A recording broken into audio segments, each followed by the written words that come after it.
Freedom isn't free. Have you ever heard that before?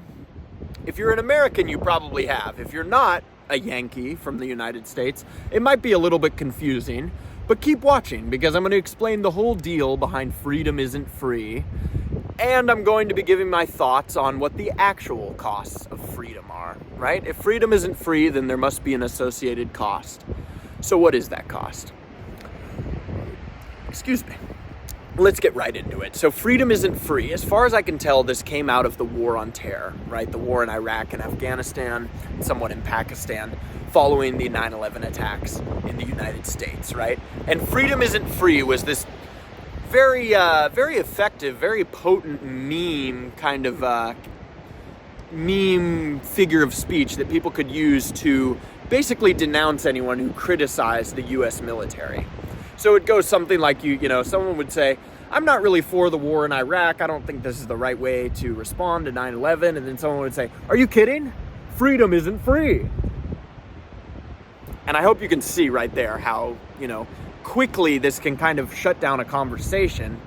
But let's unpack it because it's completely asinine. If you actually think about it, it's a ridiculous statement. So why is it so ridiculous? Well, as I said, this was often used in defense of the U.S. military.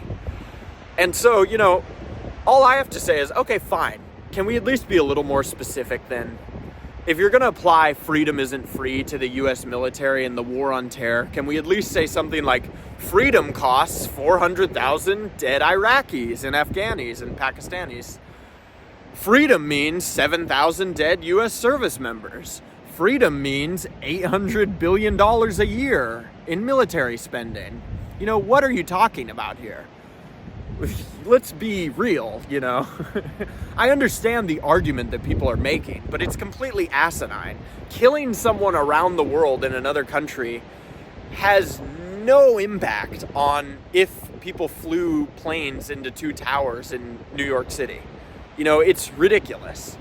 And there's I'm not going to get too far into the war on terror and 9/11 in this video, but it's just completely ridiculous to say freedom isn't free, especially as opposed, in the context of it's usually being used to justify the war on terror.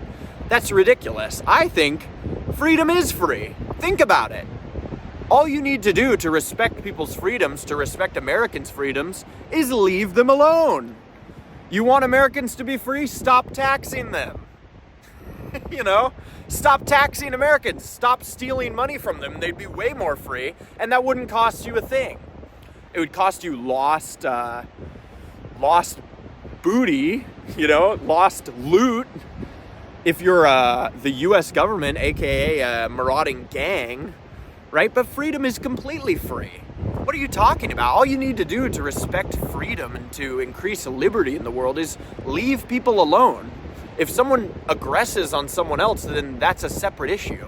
But if people are just living their lives, owning small amounts of property, be it personal or, land, private property, you can just leave them alone. Respect their freedom. Freedom is probably one of the freest and easiest things that we can, it's one of the only free resources out there.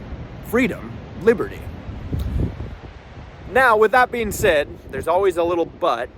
Freedom isn't free in a way, because something I think about a lot is that in order for people to be free, in order for people to self-govern, they have to be capable of self-government. So I think about that a lot. They have to be capable of self-governance, I should say. So that's the real price of freedom, folks, is being able to be responsible and be a free individual and get stuff done, and be productive, and take care of your family, and provide for yourself, and clean up your house, live in a place that's nice, paint your fence, whatever it is.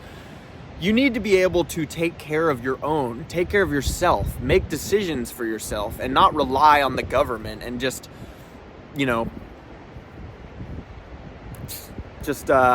pussy out and rely on the government, That's the real cost of freedom. And that's all I wanted to get across in this video, is that freedom is really one of the freest, easiest things that we can achieve as humans.